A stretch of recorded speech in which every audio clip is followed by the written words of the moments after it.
ప్రశాస్తపతి గారు, ఒక్కసారి నిధి నిక్షేపాలు 78లో ఉన్న దాని ప్రకారం మనం ఇప్పుడు చూడాల్సిన అవసరం కనిపిస్తుంది. సో సహజంగా ఈ లెక్కగట్టే తంతు ఎలా ఉంటుంది ఇలాంటి పురాతన ఆలయాల్లో నిధి నిక్షేపాలని? సాధారణంగా ఫస్ట్ ఈ ఈ నిక్షేపాలని మనం దాన్ని ఫస్ట్ సాగ్రిగేట్ చేస్తారు.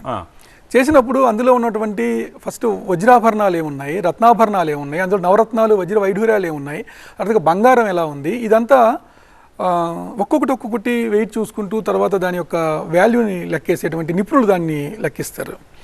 తర్వాత అందులోనూ కొన్ని అమూల్యమైన వజ్రాలు ఉంటాయండి. ఫర్ ఎగ్జాంపుల్ ఇప్పుడు తిరుమలలో మకర కంటి ఉంది, ఆ మకర కంటికి అట్లాగే పచ్చ పథకం ఉంటుంది.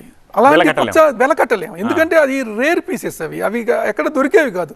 దాన్ని పోల్చుకోవాలంటే ఇంకొకటి పోలిక ఉంటే కదా దాన్ని సరిపోల్చుతాం.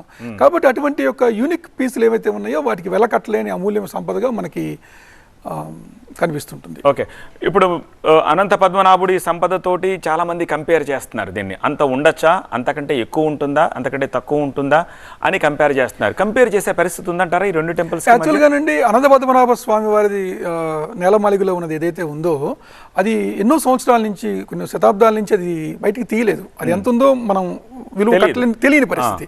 ఇక్కడ పూరి జగన్నాథ్ ఆలయంలో ఉన్నటువంటి ఇవి ఏవైతే ఉన్నాయో అవి అందరికీ తెలిసినవి మీన్స్ గతంలో స్వామి ధరించిన ఆభరణాలు అందులో ఎక్కువగా ఉన్నాయి. అయితే వాటి విలువ ఇప్పటి కాలంలో ఎంత ఉంటుందో మదింపు చేయడమే బహుశా ఇప్పుడు జరుగుతున్నటువంటి కార్యక్రమం నేను అనుకుంటాను. అయితే దీన్ని మనం కంపేర్ చేయలేమండి, ఎందుకంటే అక్కడ అది ఎంత ఉంది అనేది ఎవరికి తెలియని, అనంతమైన సంపద ఎంత ఉందనేది మనకి తెలియని పరిస్థితి. తెలియదు.